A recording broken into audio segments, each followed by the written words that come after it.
Yours is a most honorable profession. You earn your bread by using public property. When you work in broadcasting, you volunteer for public service, public pressure, and public regulation.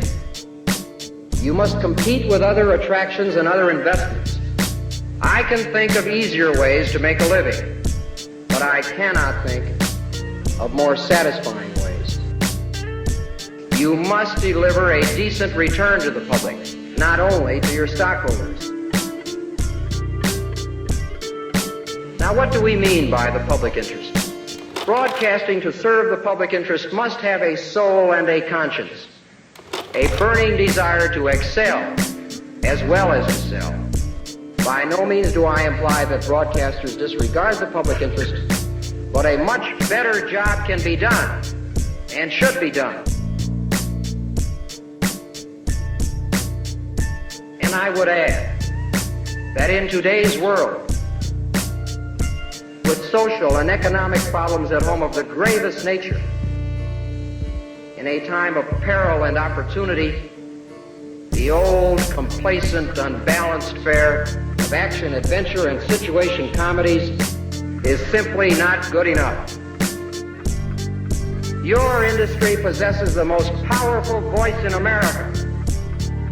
It has an inescapable duty to make that voice ring with intelligence and with leadership.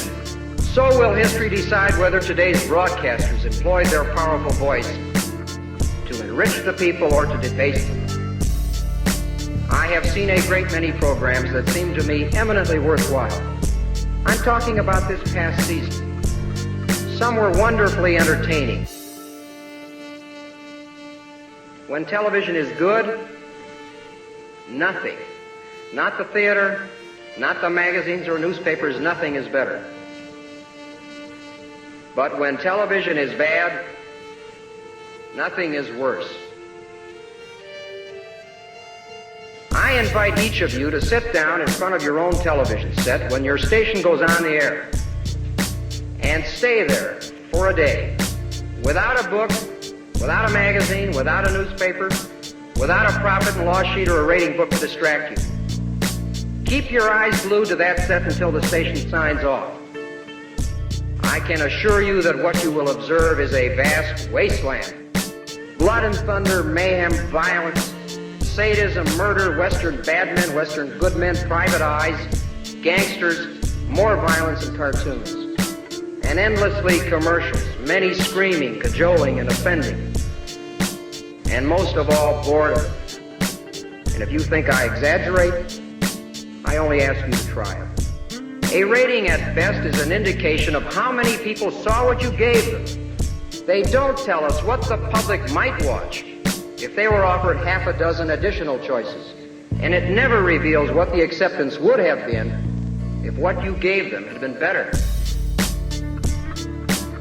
I do not accept the idea that the present overall programming is aimed accurately at the public taste. If all the forces of art, creativity, and daring and imagination have been unleashed, I believe in the people's good sense and good taste, and I'm not convinced that the people's taste is as low as some of you assume. We all know that people would more often prefer to be entertained than stimulated or informed. You are not only in show business. You are free to communicate ideas as well as relaxation. It is not enough to cater to the nation's whims. For every hour that the people give you, you owe them something. There is your challenge to leadership. Now more than ever before in broadcasting's history, the times demand the best of all of us. And for those few of you who really believe that the public interest is merely what interests the public, I hope that these hearings will arouse no little interest. The squandering of our airwaves is no less important than the lavish waste of any precious natural resource.